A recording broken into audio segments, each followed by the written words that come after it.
आज आडस येथे म्हणजे आडस जे गाव आहे हे भोवतालच्या 25 गावाचं हे प्रमुख गाव आहे, बाजारचं गाव आहे आणि चळवळीचं केंद्र असलेलं हे गाव आहे। या ठिकाणी रिपब्लिकन पार्टी ऑफ इंडियाची शाखा स्थापना आपण करत आहोत। कारण रिपब्लिकन पार्टी ही डॉक्टर बाबासाहेब आंबेडकरांची पार्टी आहे। 26 जानेवारी 1950 ला जो रिपब्लिकन भारत बनलेला आहे, या रिपब्लिकन भारतासाठी, या रिपब्लिकन भारतामध्ये संविधानिक राजकारण करण्यासाठी डॉक्टर बाबासाहेब आंबेडकरांनी रिपब्लिकन पार्टी ऑफ इंडियाची स्थापना केली। आणि या रिपब्लिकन पार्टीवर जे काही वेगवेगळे आघात होतात आम्ही त्याच्याकडे वळून पाहत नाही। वरवर जे काही गोष्टी घडतात त्याच्यामध्ये आपण रमत राहतो। मित्रहो, आज जसं एका शिवसेनेच्या 2 शिवसेना झाल्या, एका राष्ट्रवादीची 2 राष्ट्रवादी झाली, असा रिपब्लिकन पार्टीवर 1957 ला हल्ला झाला सत्ताधारी काँग्रेसकडून।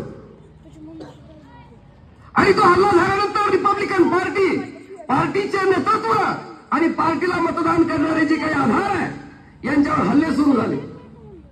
कारण या रिपब्लिकन भारतामधली पहिली निवडणूक 1952 ची आणि दुसरी निवडणूक 1957 ची, या दोन्ही ठिकाणी राष्ट्रीय पातळीवर बाबासाहेब आंबेडकरांची संयुक्त फेडरेशन ही प्रमुख विरोधी पक्ष होती आणि त्या प्रमुख विरोधी पक्षाचा धसका हा सत्ताधारी काँग्रेसने घेतला, म्हणून आपल्यावर आघात करण्याची गरज त्यांना पडली।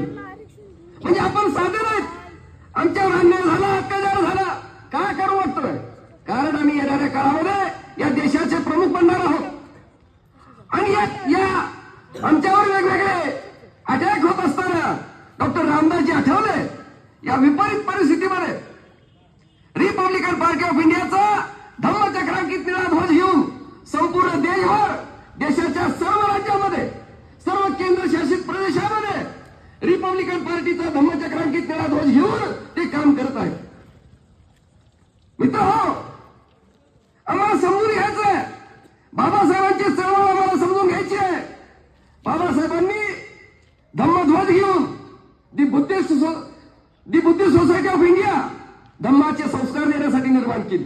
कारण या देशाला लागू केलेली संसदीय लोकशाही ही विश्वबंधनीय बौद्ध भिक्खू संघातून घेऊन बाबासाहेबांनी या देशाला लागू केलेली आहे।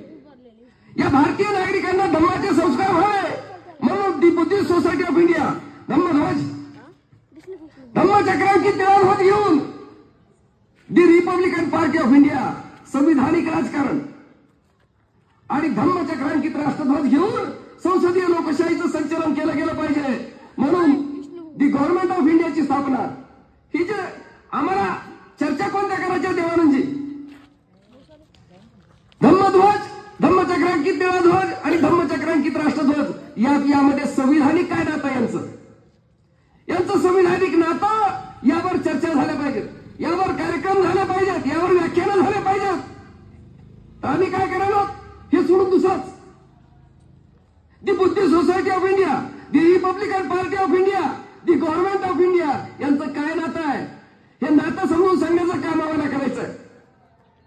बाबासाहेब आंबेडकरांनी आपलं जे नातं आहे म्हणजे मोहनजोदडो हडप्पा संस्कृती, महाजनपद, शाक्य संघ, बौद्ध भिक्खू संघ आणि भारतीय संसद असं ते नातं आपलं जोडलेलं आहे। आणि या संसदीय लोकशाहीला संसदीय लोकशाही ही सर्वोत्तम जनकल्याणकारी प्रणाली आहे, यावर निष्ठा असलेली पार्टी म्हणजे रिपब्लिकन पार्टी। आणि या रिपब्लिकन पार्टीला मजबूत करायचंय, बीड जिल्ह्यामध्ये मजबूत करायचंय। आम्ही काय करतात, आम्ही थोडंसं विचलित झालो, वेगवेगळ्या याच्यामध्ये रमल्यामुळे काय झालंय, रिपब्लिकन पार्टीचं जे काय संदेश आहे तो संदेश देण्यामध्ये थोडीशी कमतरता व्हायला लागली होती। म्हणून सुनील हिरे साहेब असतील, आमचे देवानंदजी वाघमारे असतील, आमचे युवा नेते म्हणून भाऊ इगळे असतील, या सर्व तरुणांनी असं ठरवलं की देश या बीड जिल्ह्यामध्ये रिपब्लिकन पार्टीचं प्रबोधन झालं पाहिजे, रिपब्लिकन पार्टीचं मार्गदर्शन झालं पाहिजे। आपलं मार्गदर्शन बंद झालंय म्हणून जातीग्रस्त बहुजन जे काय आहे हे वाढायला लागले। रिपब्लिकन पार्टीचं प्रबोधन झालं पाहिजे, अशा पद्धतीचे हे प्रारंभ हा जो आळसमध्ये झालेला आहे हे एक ऐतिहासिक गोष्ट आहे. अध्यक्ष कोण आहे तुमचं? आम्ही रिपब्लिकन पार्टीच्या वतीनं हार्दिक हार्दिक अभिनंदन करतो आणि बीड जिल्ह्याच्या गावागावामध्ये सर्व तरुणांना काढा आणि त्यांना सांगा की या देशाला रिपब्लिकन पार्टीची गरज आहे. या देशाला रिपब्लिकन पार्टीच्या प्रधानमंत्र्यांची गरज आहे. या महाराष्ट्राला रिपब्लिकन पार्टीच्या मुख्यमंत्र्यांची गरज आहे. या पद्धतीने आपण जाऊ. बारीक सारी गोष्टी सोडून द्या. या देशामधील सर्वांना मार्गदर्शन करण्याची जिम्मेदारी ही रिपब्लिकन पार्टीची आहे. डॉक्टर रामदासजी आठवले एकटे संसदेमध्ये सगळ्याला मार्गदर्शन करते. प्रधानमंत्र्यांना सुद्धा सांगतात मी आहे म्हणून तुम्ही. मित्र आजच्या शाखा स्थापनेच्या दिवशी तुम्हाला सांगू इच्छितो की रिपब्लिकन पार्टी विपरीत परिस्थितीमध्ये डॉक्टर रामदासजी आठवले साहेब चालवत आहेत. या सर्व परिस्थितीला तुम्ही समजून घ्या आणि आठवले साहेबांचं बळ वाढलं पाहिजे. तिकडे ईशान्य भारतामध्ये आपले 2 आमदार निवडून आले. बरेच दिवस नव्हते देवानंदजी. 2 आमदार निवडून आले तिकडून. साधं गणित आहे साधं.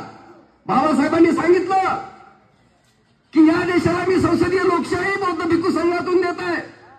आणि मग बाबासाहेबांच्या सोबत जे राहिले, बाबासाहेबांच्या नेतृत्वाखाली जे आंदोलन झाले, त्यातून जे संस्कारी झाले, त्या सगळ्यांना बाबासाहेबांनी नागपूरला बोलवलं आणि धम्माची दीक्षा दिली आणि त्यांना जातीतून धर्मातून बाहेर काढून धम्म दीक्षित केलं. आणि धम्म दीक्षित करून हा नीतिवान लोकशाही समाज रिपब्लिकन भारताला अर्पण केला. हा नीतिवान लोकशाही समाज जो आहे याच्या बाबासाहेबांनी मार्ग असा दिला. काल आठवले साहेबांनी मुंबईला कार्यक्रम घेतला 16 डिसेंबरचा धम्मदीक्षेचा कार्यक्रम 14 ऑक्टोबर 1956 नागपूरला झाला. आणि तिथून बाबासाहेबांनी रिपब्लिकन भारताला नीतिवान लोकशाही समाज अर्पण केला. आणि या नीतिवान लोकशाही समाजाला बाबासाहेबांना काय करायचं होतं? 16 डिसेंबर 1956 मुंबईला बोलवायचं होतं आणि मुंबईतून आंतरराष्ट्रीय संदेश द्यायचा होता की हा जो नीतिवान लोकशाही समाज हा भारतावर तर नेतृत्व करेल आणि भारताच्या माध्यमातून जगावर संयुक्त राष्ट्र संघावर नेतृत्व करेल. अशा स्वरूपाचं बाबासाहेबांचं हे नियोजन आहे आणि त्याच्याशी रिपब्लिकन पार्टी कटिबद्ध आहे. इथं काय चाललंय? रिपब्लिकन पार्टीचे लचके तोडणं चालू आहे. रिपब्लिकन पार्टीला कमजोर करणं चालू आहे. वैयक्तिक पार्ट्या काढल्या चालल्यात आणि बाबासाहेबांचं नाव जोडलं चाललंय. आणि बाबासाहेबांची पार्टी रिपब्लिकन पार्टी आहे. बाबासाहेबांच्या पार्टीला नव्या पार्ट्या करून येणार देण्यापेक्षा बाबासाहेबांच्या रिपब्लिकन पार्टीला मजबूत करू. गावागावात घराघरामध्ये हा संदेश घेऊन जाण्याच्यासाठी आपल्याला काम करायचं आहे. युवा नेते म्हणून मित्र आज मी या ठिकाणी सुनील हिरे यांचं विशेष अभिनंदन करतो. मनोज भाऊ इंगळे या युवा नेत्याचं अभिनंदन करतो. त्याने आम्ही तयार सोबत आमचे देवानंदजी आणि शाखा अध्यक्ष तुमच्याकडून एक ऐतिहासिक काम सुरू झालेलं आहे. आपल्याला गावागावात जायचंय आणि रिपब्लिकन पार्टीत सांगायचे. बाबासाहेबांची रिपब्लिकन पार्टी सांगायची, तिची बांधणी करायची आहे. असा एक संकल्प आजच्या या दिनी आपण केला पाहिजे. आणि आपण शिबिरं घेऊ, सभा संबंध होत राहतील, शिबिरं घेऊ आणि समजून सांगू. ज्यांनी प्रदूषण केलंय हे सगळे नागडे करून टाकू. आणि बाबासाहेबांची रिपब्लिकन पार्टी साधं गणित आहे.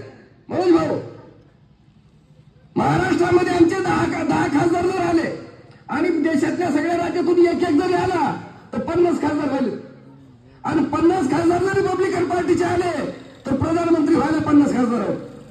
आणि मग प्रधानमंत्री राष्ट्रसंघामध्ये जाऊन सांगेल बुद्ध कोण होते, बुद्धाचा हा भारत काय आहे, संसदीय लोकशाही कशी आहे. आणि हे काम आहेत आपले. लय मोठे काम बाबासाहेबांनी आपल्याला दिलेलं आहे. आणि ते काम करण्याच्यासाठी एक प्रसन्न वातावरण, सगळं निळं वातावरण. आमचे सर, या सरांनी सगळ्यांना असं नटवलेलं आहे. सगळे तरुण इतके प्रफुल्लित केलेले आहेत. आणि आमचे सुनील हिरवे, देवानंदजी वाघमारे, मनोज भाऊ इंगळे, आमचे शाखाध्यक्ष गायकवाड, मी तुम्हा सर्वांचा या युवकांना मी अशी विनंती करतो की पूर्ण बीड जिल्ह्यामधून ही पूर्ण जिल्ह्यातील प्रत्येक गावापर्यंत तुम्हाला जायचं आहे आणि हे रिपब्लिकन पार्टीमुळे पूर्ण जिल्हा करायचा आहे. आणि मग बारीक सारीक सांगण्याच्यासाठी आम्ही सोबत सगळं आपण वातावरण चांगलं बनवूया. बोलण्यासाठी आणखी आपण वेगवेगळे कार्यक्रम लावूया आजचा आनंदाचा असा जो दिन आहे की इथं शाखेत भव्य असं शाखेचं उद्घाटन झालेलं आहे. सर्व नवीन ज्यांचे पदाधिकारी आहेत त्यांना मनापासून हार्दिक हार्दिक शुभेच्छा. आणि त्यांनी डॉक्टर रामदासजी आठवले यांचे हात बळकट करावेत. त्यांचे राजकीय जे धोरण आहेत ह्या सर्व गोष्टीच्यासाठी कटिबद्ध राहून आपल्या नेत्याला बळ देण्याचं काम तुम्ही करावं असं मी या ठिकाणी नम्र आवाहन करतो आणि मी माझ्या वाणीला विराम देतो. धन्यवाद. सप्रेम जय भीम. जय रिपब्लिकन भारत. जय रिपब्लिकन राष्ट्रवाद.